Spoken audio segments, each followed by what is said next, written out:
10 ఏళ్లుగా చేరికలతో కారును కుక్కేసిన బీఆర్ఎస్ అధినేతలకు ఇప్పుడు ఫిరాయింపులతో తత్వం బోధపడిందా?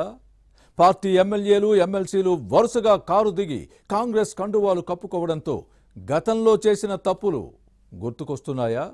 ఏ కాలంలో చేసిన కర్మ ఆ కాలంలోనే వెంటాడుతుందనే విషయం ఇప్పుడు అర్థమైందా? గతంలో ఇతర పార్టీల ఎమ్మెల్యేలను చేర్చుకొని నష్టపోయామని ఇప్పుడు బాధపడుతున్నారా? హరీష్ రావు ఆవేదన, కేటీఆర్ నిర్వేదం దేనికి సంకేతం? Let's watch this inside story. టన్నుల కొద్దీ ఉపదేశాల కన్నా ఒక ఔన్స్ ఆచరణ మేలని ప్రముఖ సంఘ సంస్కర్త గురజాడ అప్పారావు అన్నారు. ప్రజలకు, ప్రత్యర్థులకు చెప్పడానికే నీతులు కానీ మనం ఆచరించాల్సిన అవసరం లేదనేలా ఉంటుంది బీఆర్ఎస్ అధినేత కేసీఆర్ వైఖరి. తెలంగాణ రాకముందు అధికార పగ్గాలు చేపట్టిన తర్వాత, మళ్లీ ఇప్పుడు పవర్ పోయిన తర్వాత ఈయన మాటలు, వ్యవహారం చూస్తే ఆ విషయం బోధపడుతుంది.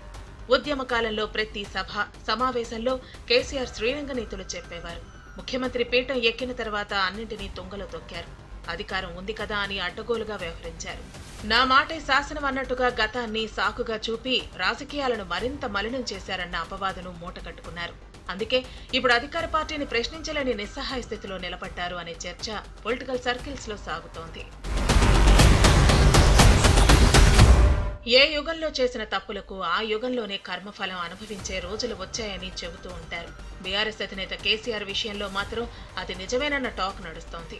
తెలంగాణ ఉద్యమంలో పార్టీ ఫిరాయింపులను కేసీఆర్ తీవ్రంగా తప్పుపట్టారు.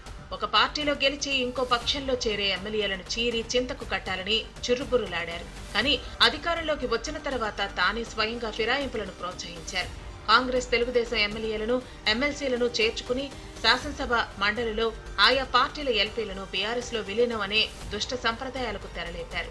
నవ్విపోదురుగాక నాకేంటి సిగ్గు అన్నట్లుగా విలీనం రాజ్యాంగబద్ధమే అని కొత్త నిర్వచనాలు చెప్పారు. ఇప్పుడు అదే సిద్ధాంతం కేసీఆర్ నిస్సహాయ స్థితిలోకి నెట్టేసింది. ఆ పార్టీ నేతలు ఎన్ని పెడబొబ్బులు పెట్టినా ప్రజలు పట్టించుకోని పరిస్థితికి నెలకొంది. కాలచక్రం గిర్రున తిరిగింది. హ్యాట్రిక్ కొట్టాలని కలలుగన్న కేసీఆర్ అధికారం కోల్పోయారు.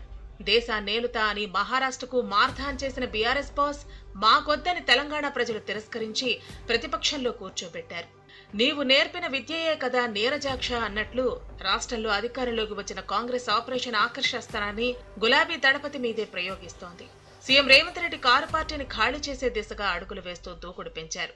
గులాబీ పార్టీ ఎమ్మెల్యేలు, ఎమ్మెల్సీలకు వరుసగా కాంగ్రెస్ కండువా కప్పుతున్నారు. శాసనసభ, శాసన మండలిలో బీఆర్ఎస్ ను సీఎల్పీలో విలీనం చేయటమే లక్ష్యంగా స్పీడ్ గా పావులు కదుపుతూ గులాబీ దళానికి చెక్ పెట్టే పనిలో బిజీగా ఉన్నారు.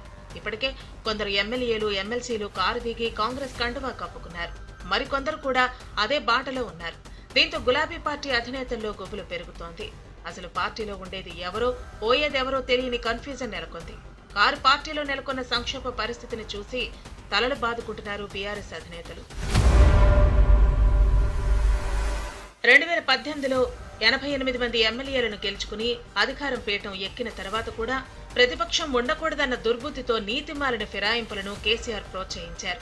అధికారంలో ఉండగా కన్ను మిన్ను కానకుండా వ్యవహరించారు అనే అపవాదును మూటగట్టుకున్నారు. కానీ అప్పట్లో అంతా సక్రమమేనంటూ సమర్థించుకున్న బీఆర్ఎస్ పెద్దలకు తమ వరకు వస్తే కానీ నొప్పి తెలియలేదు.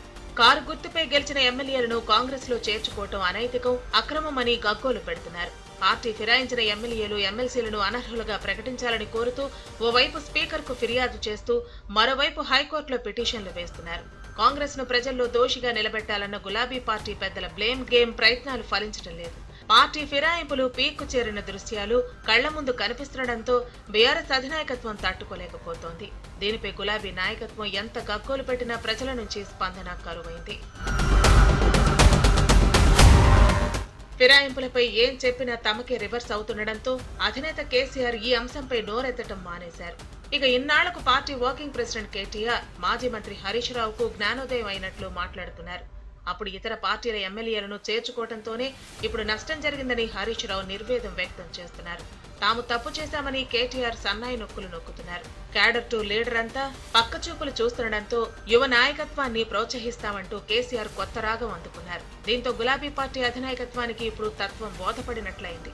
చేసిన తప్పుల కర్మఫలం తమను వెంటాడుతుందన్న వాస్తవం అర్థం కావడంతో ఈ నేతలు స్వరం మార్చారు. చేతులు కాలిన తర్వాత ఆకులు పట్టుకుంటే ఏ లాభమని సొంత పార్టీ నేతలే ఇంటర్నల్ సర్కిల్స్ లో కామెంట్స్ చేస్తున్నారు.